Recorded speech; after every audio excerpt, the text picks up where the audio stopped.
more African Americans in the Senate than at a Mumford and Sons concert. Thank you, younger people. Paul Ryan. I don't understand. What's she babbling about?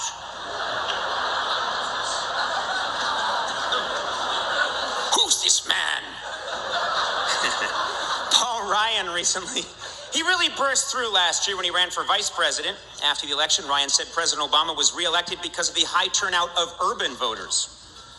Then when he was asked just how he liked his coffee, Ryan said, no milk, no sugar, just urban.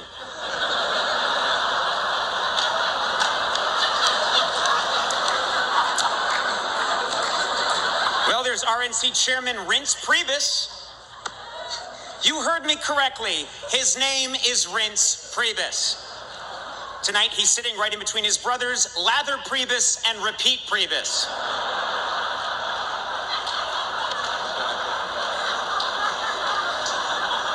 House Majority Leader Eric Cantor is here, or as I like to refer to him, yet another Jewish Republican from the South. Get sold. That reminds me, also joining us is a congressman from New York named Steve Israel. That's right, he's from New York, and his name is Israel. Now, there's pandering, and then there's pandering. That's like having a congressman from South Carolina named Jesus H. Gunn. The name's Gunn. Jesus H. Gunn, I tell you. You gotta use this thing, it's fantastic. You didn't use it once. I mentioned Republican Governor Chris Christie earlier. Governor Christie and Shaquille O'Neal are sitting at the same dinner table. So let's give it up for the real unsung hero tonight, their waiter. That poor bastard. He's gonna lose an arm. I believe we have one or two Supreme Court justices here. The Supreme Court seems divided over same-sex marriage.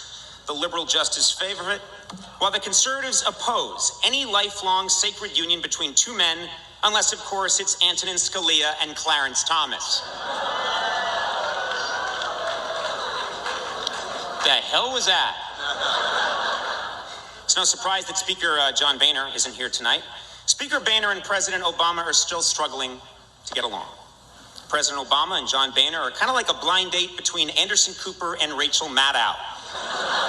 In theory, they understand each other's positions, but deep down, you know nothing's ever gonna happen.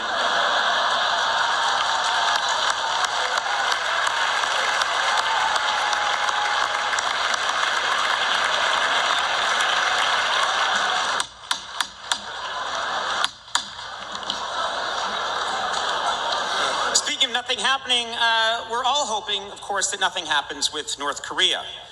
And that got me wondering, what is with Kim Jong Un? Now, in the past, we've had really scary enemies like Saddam Hussein and Hitler.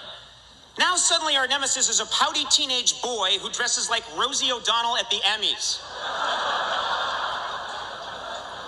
Kim Jong-un doesn't understand that we aren't afraid of him. What that guy doesn't get is that we already have an unstable peninsula that will ultimately bring down America. It's called Florida. Yes, it is. Yes, President Obama has a lot on his plate right now. But he's now at that very nice stage where there are no more secrets left to come out about him. We all know that as a child, he lived in Indonesia. He studied at a Muslim seminary and occasionally ate dog. So clearly from the beginning, he was a kid who had his eyes set on the U.S. presidency. Check, check, and check. Here I come.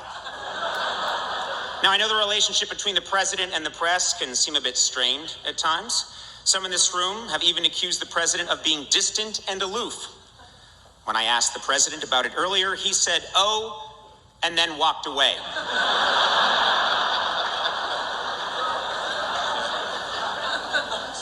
Of course, it's only natural, but Mr. President, your re-election was a little less exciting than the first time around in 2008. On election night in 2008, you celebrated with hundreds of thousands of people in Chicago's Grant Park. It was fascinating. This time around, You split a char dog with David Axelrod at the Wiener Circle. It just didn't have the same buzz. And by the way, I have a question, and I think some of you also have this question. It's been several months since you were reelected, sir. So I'm curious, why are you still sending everyone 5 emails a day asking for more money?